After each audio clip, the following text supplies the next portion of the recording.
Behold, Bohol, the 10th largest island of the Philippines. Home to diverse attractions from historical sites, white sand beaches, and rich marine resources which drive local and foreign visits. But beyond its tourism value, agriculture remains the biggest sector in the province. Bohol's employment profile is mostly agriculture-led, with a widely utilized agriculture area estimated at 66% or 273,950 hectares. Its livestock and poultry industry are major contributors in the overall progress and development of the region's total production. Bohol aggressively patronizes and promotes its local products, processed and handmade by the Bohol natives.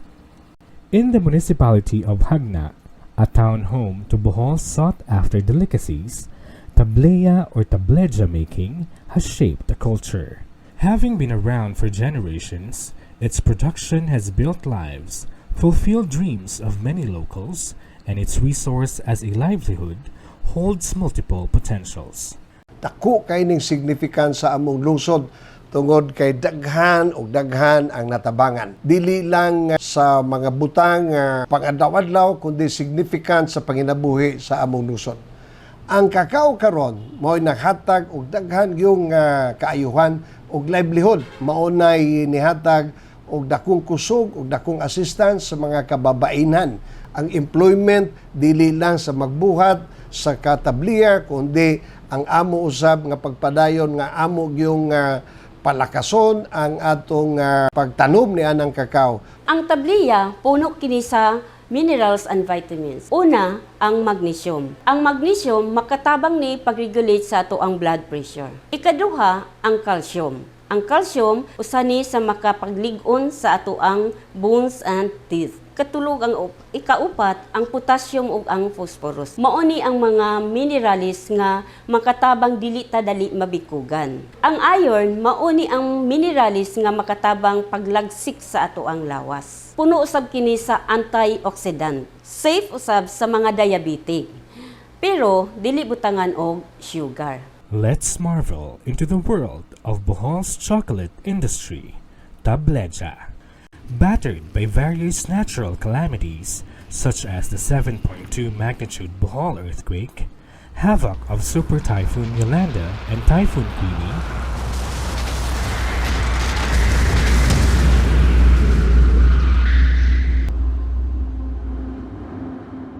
livelihood activities took a temporary halt, not sparing the Tableja making industry. The decline of tourist influx in the province's pasalubong centers resulted in a significant decrease in product demand, which eventually affected market sales. 7 years ago, ang among processing center is didto sa Mau office. Dili siya didto safety sa among product ug kami pod nga mga processor kay dili siya accessible sa sakyanan. Kasagaran manggod kay mahuman ni gabi na. Niabot ang time nga katong naglinog diri sa Bohol, ang mga equipment na nga guba anya na murag na undang mig mga pila ka months ato kay amo pa siyang gipa-repair. Niabot ang PRDP, gi-inform sa amo ang Mau office niya. Kami ilaming gi-introduce dadto sa OPA nga usami sa gusto nila nga mo avail sa maong grant. Nagpursige jud mi with sa amo ang mga MPDO nga maka-avail dadto nga project. Naningkamot jud mi nga maka-avail mi sa grant sa PRDP tungod kay gusto namo nga makakuha mi para sa amo ang building sa processing center. To overcome and recover from the effects of the aforementioned calamities, proactive members of the Kanhulaw League of Women or CLO, a 30-member organization of rural women of Kanhulaw, Hagna, Bohol, composed mostly of plain housewives, came up with a proposal for the establishment of a Tableja processing facility and marketing enterprise. With this enterprise, members are hopeful that they generate additional income not only for every member, but also to the community by facilitating livelihood. It is expected that the group can maximize its production and profitability with the realization of the project. Ang naka-advantage mao nga puro mi mga babae dali ra mi magkahiusa Kung doon na mga kinahanglanon, dali ra matawag o pasensyosa pag ang mga babae. Nakatabang po ni sa pamilya, especially sa kanang mga bayranan sa Torrente, katabang po sa pag-eskwela sa ilang mga anak, mga bayad sa ilang tuition. CLO aspires for social justice, women empowerment, and gender equality.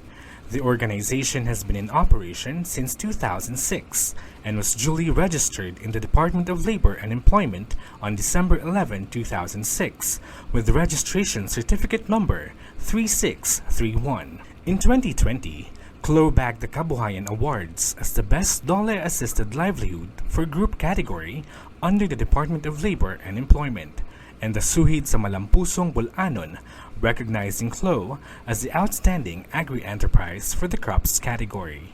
The Tableja Processing and Marketing Enterprise has a total project cost of 1 million pesos. The amount is then divided between counterparts from the World Bank, Government of the Philippines, Department of Agriculture, Provincial Local Government Unit of Bohol, and the proponent group. Breakdown of the costing are as follows. Loan proceeds, 480,000 pesos. Government of the Philippines, 160,000 pesos. PLGU Bohol, 160,000 pesos. And a total counterpart of 200,000 pesos in kind from the proponent group.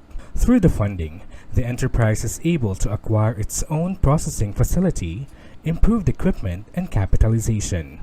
Nagpasalamat mig dako sa PRDP project kay nakuha na mo ang grant, nakatukod mi sa amo ang building. Ang uban pod nga mga government agency ning tabang pod sila namo pagkakita nila nga nasugdan na sa PRDP, ang among LGU ni tabang pod sa paghuman sa among building.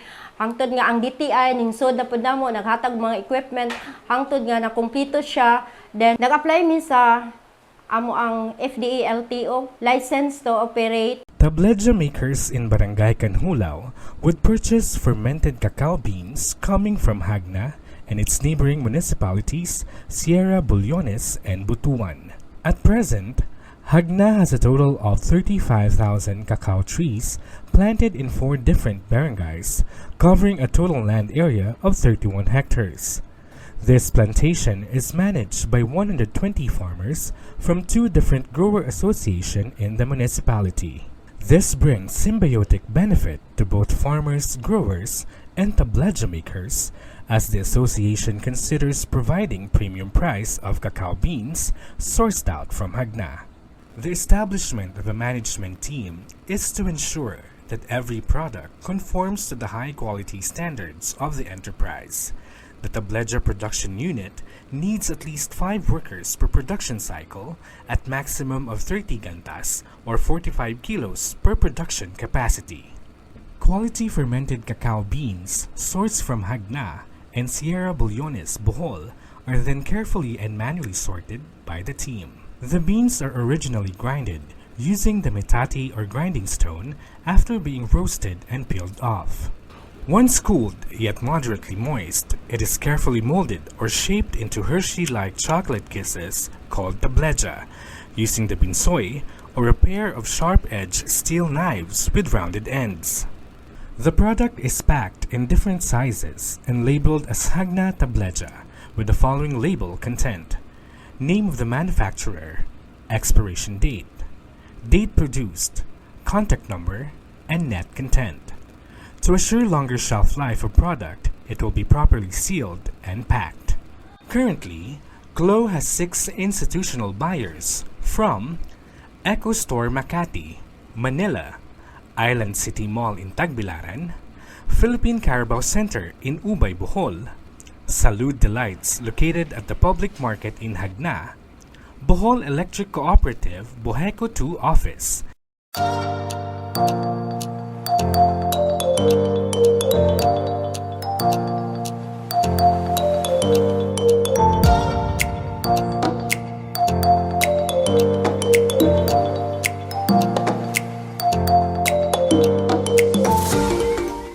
Before pa kami start sa among processing area, kinanglan magsuot kami PPE, gikan sa ulo, kamot, ug TL. Isip quality controller assistant, ako yung pagatanawon kung quality ba ang among pagaprosesyon. Ug human ani amo ning pagatimbangon. Ug human ani nga hinlo na ang maong liso sa kakao, ako na ning dadon sa roasting area. Kani ang roasting area. Ako kaning ibutang diri sa ibabaw.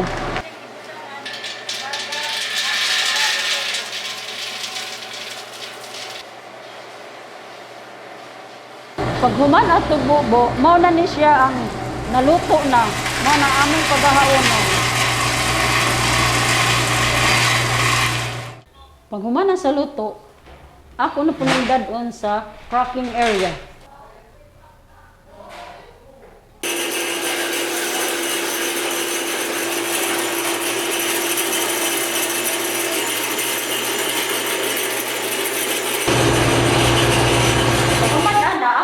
Ng atakhan para ma-quality o limpyo gyud ang among trabaho. Pag human limpyo sa trabaho nga gikan sa cracking area, amo na ning pagadalhon diri sa milling area.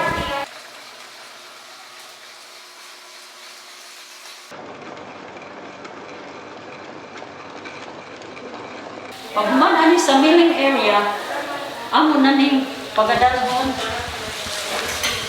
sa molding area. Alam mo sa kauban, nakasuot sa PPA para hinno o quality gyud ang among produkto. Paghuman na among nang dalhon diri sa packaging area para among nang repakon.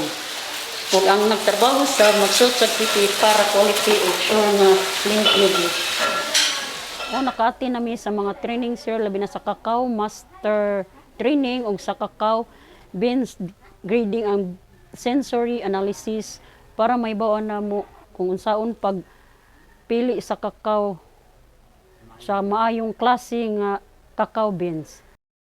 Naning kamot jud mi nga makakuha mi aning license to operate o kaning CPR, makaproduce mig daghan, makabaligya pod mi didto sa bisan asa nga mga outlet. Dili lang diri sa province of Bohol kundi dili sa Cebu ug sa Manila. Sa pagkakuha namo sa amo ang license to operate is na-reply jud mig dako kay kana certified na mi nga mo produce og product nga bisan sa kagamay sa amo ang association nalipay pud mig dako nga karong bag-o nakakuha na pud mi sa among IPA or patent para sa among branding sa amo ang Tableja nga product of Hagna Bohol gid ang Tableja. Just like any other enterprises in the time of the COVID-19 pandemic, Hagna's Tableja was not spared and suffered setbacks and losses as a result of the high-cost shipping fees and Tableja's classification as a non-priority commodity. Before the pandemic hit, Clo was able to process 90 kilos of cacao beans on a weekly basis. However, when COVID-19 hit, it dropped to 15 kilos of cacao beans, good for a 2-week process. Naghinay-hinay pud mi sa amo ang production, ang amo ang mga buyer wala na namalit kay nag-close pud sila, mag-process magali mi pero kuan lang mga pila lang kabuok. Panahon sa pag-lockdown, perti jud yung hinaya gid among sales kay di na jud mi makapadala dig sa uban nga lugar. Sa Manila wa na to namo kay di na mapada sa Cebu wala na pud diri ra jud sa amo ang lungsod ug diri sa Bohol kay maglisod na mi og tungod sa kamahal sa shipping nya murag og namang gali shipping abutan pag 1 month. Nag-lockdown na jud ang tanan mao to nga nagsira mi pero available among stocks kay among product man good is kanang low risk sidya kanang mo tay bali siya dugay na ami nga stock pero nabaligyan na mo siya hinay-hinay pila ka buwan nga wala mi nag-produce pero naagi hapon mi makakatag mi sa mga customer nga gusto mo palit. Napod mi gidawat nga mga magpahimo sa mua og Tableja bulkish sidya para laman jud maka-income ang mga processor kay taud-taud naman jud mi nga wala maka-process mo ato nga lawato na mo naka-income pod ang amo ang association ato nga time. In fact, Teresa Galolo, a Clo member who solely rely on income from Tableja, has felt the severe effect that the pandemic caused her livelihood. Tungod sa pandemic, nihinay jud ang among production pagkakaroon. Gamay na ang nag-orders tungod sa nagsara ang mga tindahan. Tungod ani ang among income naapektuhan sad tungod kay gamay ra man ang among production. Once nga ningsod mi ani nga association, naami gihuptan nga commitment Siyempre, na-produce gihapon mi og ginagmay nga tableya. Anytime nga naay mo palit, available among stocks. Thanks to the advent of technology, marketing has branched out into the world of the internet. The association has managed to set up a Facebook page to display and market their products. This way, customers are still able to acquire a taste of their beloved Tableja, even if some market branches have closed. The association has assigned members to man the page and answer inquiries should there be orders to be placed. With the continuing operation, CLO was able to provide employment opportunities to 5 other women in their barangay and individual farmers as supplier of raw materials for the enterprise.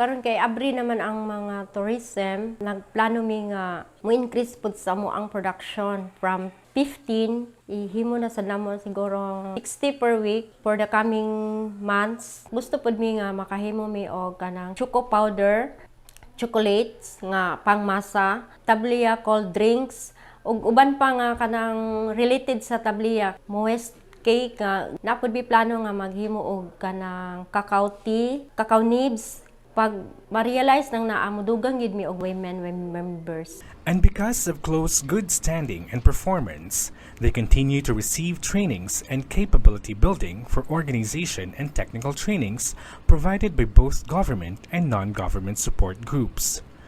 Professional and technical personnel are also hired to manage the business enterprise, while the officers shall be capacitated to develop policies and supervise the operation. Among the trainings the PG has undergone too are the following.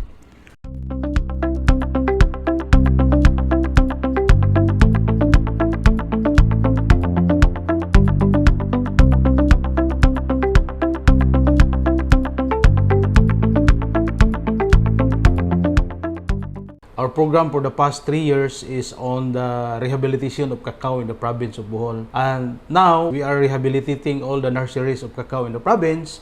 The provincial government, through the Office of the Provincial Agriculturist, is allocating funds for the procurement of grafted cacao.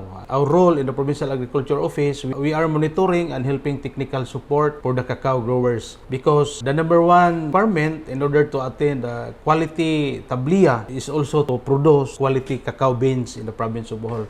Working alongside PRDP, an acquisition of the Certificate of Product Registration has enabled this association to develop expansion plans, product development plan, product diversification, and strengthening partnership with government, non-government agencies, supermarkets for market expansion, among others. As a matter of fact, the association is now proud to be a part of the Philippine Cacao Council and assisted by the Hagna Sustainable Microenterprise Development Unit.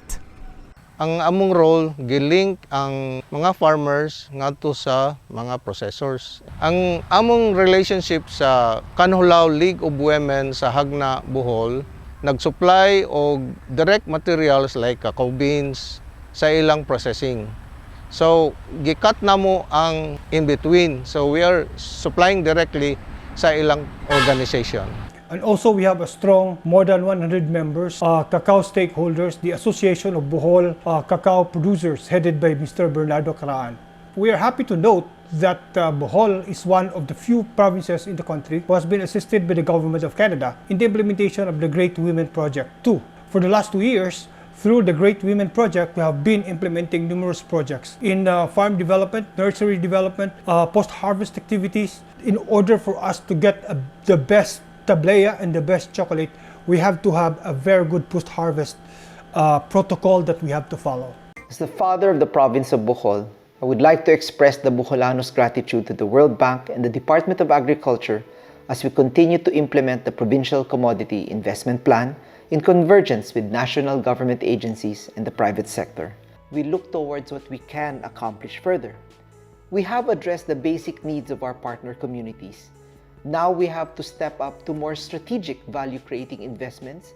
Together with the PRDP, we intend to create value in our farm and fishery products because at the end of the day, We believe that it is only through profitable farmers and fisherfolk that we can assure food security and sustainability in the world we will bequeath our children.